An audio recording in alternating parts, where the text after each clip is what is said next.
آئیے ایک نظر ڈالتے ہیں حاصلات تعلم پر۔ سبق کی تکمیل کے بعد طلبہ اس قابل ہو جائیں گے کہ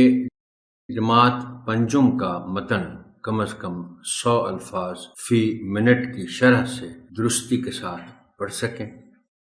متن یعنی نظم و نثر پڑھ کر سوالات کے جوابات تحریر کر سکیں، استحسانی اور تنقیدی گفتگو کر سکیں، علامت فاعل یعنی نے اور علامت مفعول یعنی کو کا صحیح استعمال کر سکیں، موقع محل کے مطابق محاورات کو اپنی تحریر میں استعمال کر سکیں،